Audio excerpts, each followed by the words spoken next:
Kung Fu guy is on the left. Sanda guy is on the right. So here they go. Kung Fu guy has a noticeable size and weight disadvantage, so make sure to know that. The ref is kind of blocking the action, but what we see is Sanda guy has ring control. Kung Fu guy, to his credit, knows how to step laterally, but once he starts striking, he's not defending when striking. Ooh, that's not a good flinch response. Oh! Caught the leg. Oh, got sprawled on. Nice attempt. Something. He claims his back hurt. That was it. He claims his back hurt. That was it. Let's see what happened. So he got sprawled on, and he might have pulled. Yeah, he might have just pulled a muscle. Maybe his, what is that muscle called? His something. That muscle down there that a lot of people foam roll incorrectly. So it looks like he pulled a muscle when he got sprawled on. Considering he knew how to move laterally, you see that here already, it was better than a lot of people. But he obviously didn't know how to use his jab correctly. He also didn't know how to attack while defending. So, also, don't challenge someone way big. Oh, he also ate a few punches. Good thing we caught that. I didn't realize he ate a jab and a cross. And he might have eaten that, and he almost ate that, but... And then this was the TKO moment, I guess. So next up is the same Sanda guy. This time it's a much bigger Kung Fu guy. Kung Fu guy, making it clear he's Kung Fu by wearing that type of wardrobe. Okay, he is just covering up. Ooh, nothing. Punch the body. Oh, you could have punched the body. Look at that. He's shaking his head. He's like, I'm not prepared for this. He quits. What? Oh, no, he didn't quit. Okay, we're good. Okay. Good. Throw a leg kick. Good. Follow up. Come on, some combos. Uh-oh. So, what happened there? Apparently, there was a Lobo. We'll have to rewatch that.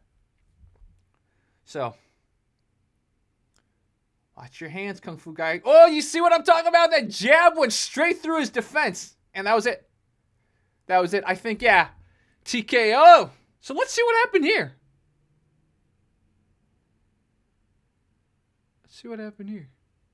Oh, we didn't see. So it might have been a side kick because it was the wrong angle. That side kick might have hit our Sanda guy in that area. So let's watch this last TKO moment in slow motion.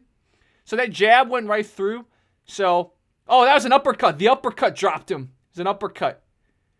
Woo! Intense, man. Very intense. So that was ruled a TKO. So those were two not so great examples.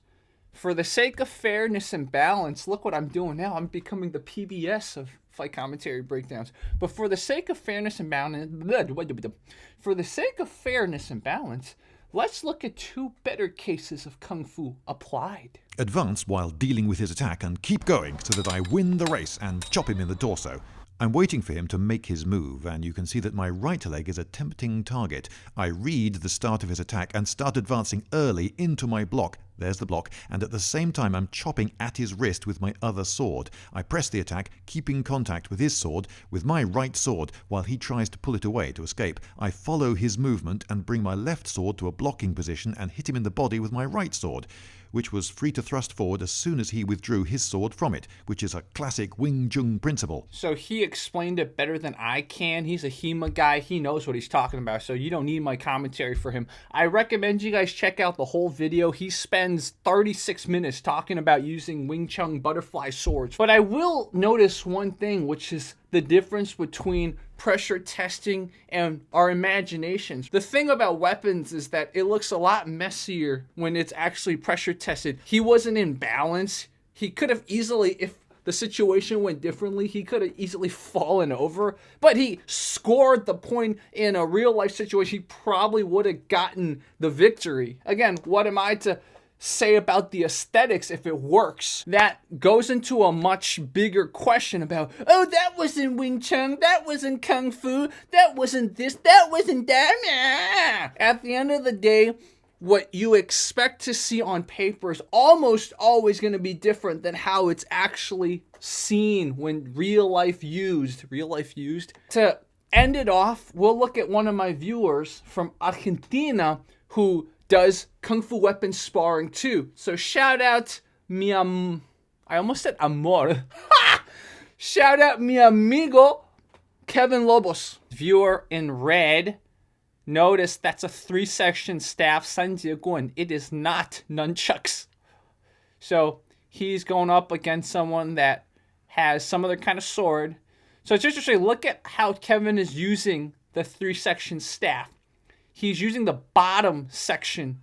So this is interesting. You see that? So now he's using the middle as kind of his anchor, and he's using the 2 sides of the staff. You see, now he transfers it so that he's using the top. So it's really cool how he uses the 3-section staff, how he can extend the distance and then draw it back. So shows the flexibility of this weapon. He's able to keep distance, but also gain space. What am I trying to say? He's also able to go in, close the distance. That's the word I'm looking for. Sorry, guys. It's a Monday when I'm recording this. I don't know if I'm going to put this up on a Monday, but it's Monday when I'm recording this. So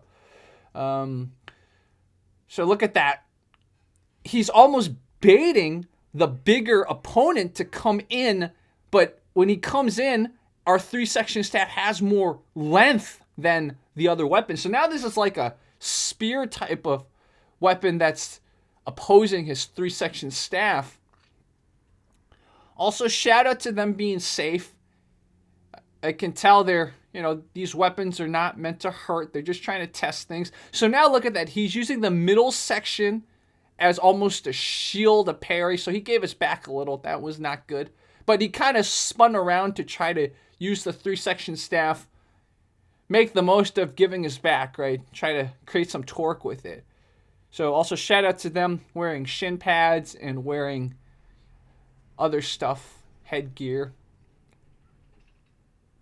So again, he switches to where he's using the bottom section. So someone's saying something in Spanish. Ooh, nice. The spear guy, he's kind of figured him out a little bit. So I've only seen 3-section staff in action once. And the way the guy mostly used it, he wrapped it around his back. And then he used only one part of the staff, almost like a stick.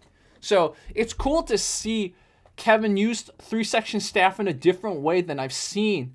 So that would have, see, he admitted it. That was great. That was very humbleness. He's like, yeah, you would have gotten my head. So, see, that's what I'm talking about, right? Don't pretend, no, I would have blocked it with my chi or whatever. He legitimately said, you got me there. So that was good. This is what sparring, what pressure testing is. It's not about ego. It's about learning. And that's why anyone who hits their sparring partner too hard needs to get the F off my channel. So here we go. Oh, nice. I like when, ooh, nice. He definitely got that one. So I like when he retreats. It's like you retreat, you extend the length of your weapon. I think that's very effective. I'm not completely a big fan of kind of swinging it like a staff, because the problem with the physics, maybe I don't know what the right word is, but the physics of the 3-section staff is it doesn't hit like a staff. It's very complicated and I can't explain it off the top of my head. There's a reason the blue guy can swing from the end range, whereas it's not as effective for our Kung Fu guy to kind of swing at the end range. So, there, I like that. So anyways, we will go a little forward. He actually uses a dart rope, which is pretty cool. Look at this. So, again, we've seen dart ropes in movies and stuff, but what Kevin is really good at is he actually shows you that he has some accuracy even when semi-pressured. So look at how he uses this dart rope, and he'll use it with his feet and kind of aim at his opponent. Look at that. You see that? So this really impressed me, and this was actually the video that made me want to feature him.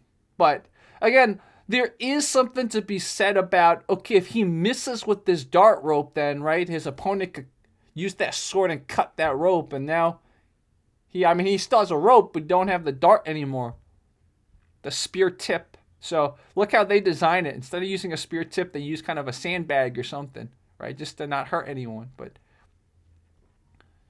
so again, you could argue for the effectiveness of this weapon. Like there, he probably would have gotten his rope cut if that were a real sword. But this is one of those almost like a snipe weapon, right? If you manage to aim at the eye or something and get that dart into the eye, then you won, right? But you see that? If you have the accuracy, you basically have one shot. So I don't think this is a good weapon for, what am I saying, duel? Or, I don't know, battlefield might be the right word. You know, you use this once and then you got to take out another weapon like a sword or something like that. Anyways, since this might attract a HEMA crowd or something, or a slightly different viewership than normal, I recommend anyone that has weapon sparring experience to kind of weigh in on this. Is this a type of weapon that you think has any use on the battlefield? Like, I could see it in a one-on-one situation again, like if you got one shot, right? But could a group of these people kind of use this in a battlefield, use it once, okay, it's done, now take out your sword and shield or whatever, your spear. So kind of like how in Macedonian warfare or, you know, Roman warfare, they'll throw their javelins and stuff first, right? So there's like your version of a javelin, but instead of just like chucking it far away, it's like a medium range weapon before you take out your sword. I don't know. Anyways, big shout out to viewer Kevin. You guys can watch the rest of it. Go subscribe to him. He's a longtime Argentinian subscriber, and I know the channel Fight Commentary Breakdowns has inspired him a lot. So I want to thank him too, because seeing this inspires me. So this was Fight Commentary Breakdowns. How about some more singing? 好像是一场梦境，命中注定你存在我深深的脑海里，我的梦里，我的心里，我的歌声里。